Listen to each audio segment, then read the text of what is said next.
আলাইকুম। আলোর ধারাবাহিক অনুষ্ঠান জনগণের কথার নতুন একটি পর্বে আপনাদের সবাইকে স্বাগত। আপনাদের সাথে আছি আমি মাহবুবুর রশিদ। আজকে আমরা এসেছি লক্ষ্মীপুর সদর উপজেলার চন্দ্রগঞ্জ থানার ৮ নং দত্তপাড়া ইউনিয়ন করইতলা গ্রামে। এখানে আমরা কথা বলবো একজন অসহায় মানবিক পরিস্থিতির শিকার, খুবই কঠিন পরিস্থিতির মধ্যে দিয়ে জীবনযাপন করা একজন বোনের সাথে। ওনার জীবনটা পুরো সমস্যায় পরিপূর্ণ। তো ওনার মুখ থেকে ওনার জীবনের কষ্টদায়ক কথাগুলো শুনবো। চলুন। সালাম আলাইকুম।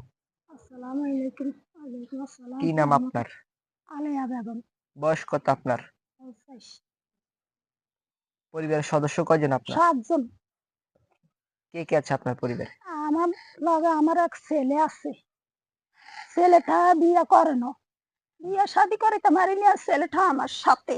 আচ্ছা, মানে আর কে আছে পরিবারে? আর আরো বড় আছে ৭ জন। আচ্ছা, তো পরিবারের আয় রোজগারের উৎস কি আপনার? আর রোজগার মনে করেন হেরা কোন রকম কাজকর্ম করে। এগো জায়গা নাই, বাসা নাই, ঘর নাই, দোকান নাই, হেরা খুব অসহায়। এই আপনার জায়গায় থাকেন আপনারা? এই জায়গায় থাকি। এই জায়গাটি কি আপনার? যে না আপনার ভাইয়ের? আচ্ছা, তো এই ভাইয়ের যে আপনি আপনার ভাইয়ের জায়গায় থাকেন, কোনো সমস্যা হয়?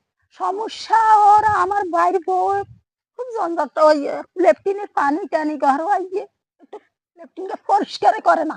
খুব অসহায়ের মধ্যে আমি আছি। আচ্ছা, তো এই যে আপনার এই এত সমস্যা, আপনার সমস্যাগুলোর কথা আমাকে বলেন যে আপনার। আমার সমস্যা আমার চোখে টাকার লাই চিকিৎসা করতে পারি না। ওই চোখে এক চোখে ছানি হচ্ছে আর চোখে চলে যায়। আমার গলা থাইরয়েড, আমার হাড়ের মধ্যে একটা টিউবের আমার যন্ত্রণা করে। আমার ডায়াবেটিস, মাথার হাঁড়িটা ক্ষয় গেছে হাড়। চিকিৎসা করতে পারি না। আমি কাজকর্ম করে খাইছি, এখন আমার কোনো কাজকর্ম করতে পারি না। আপনার ছেলেরা আপনার চিকিৎসা করাতে পারে? হাড়ে যে না, আমার ছেলেরা রত করে হেডে খায় কোন রকম।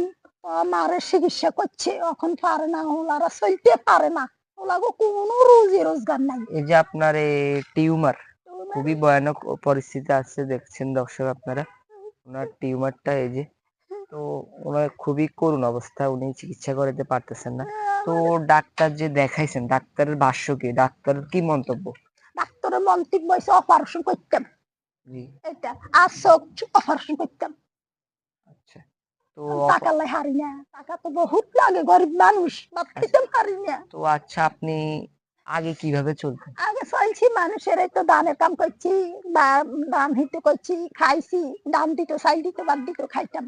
আচ্ছা, এখন তো রস চলে গেছে, এখন হারিনা চোখ চলে গেছে, হাত বাড়ির সব চলে গেছে। আমি এখন খুব অসহায়। আচ্ছা, সব কথা একটু এক নখ জায়গা নাই, আমার কিছু নেই। আগে কি কারো থেকে কোনো সাহায্য, সরকার থেকে বা কোনো প্রতিষ্ঠান থেকে কোনো সাহায্য পাইছেন? যে না দেয় না, হিটলে জগৎ কোকে দিত মাইনে রোজা টোজা আইলে। আচ্ছা, তো এখন আপনার সবচেয়ে বড় প্রয়োজনটা কি? আপনার সবচেয়ে বড় আর সাহায্য কি দরকার? আমার সাহায্য, আমার এক ছেলে আমার সাথে বিবাহ করাইলো।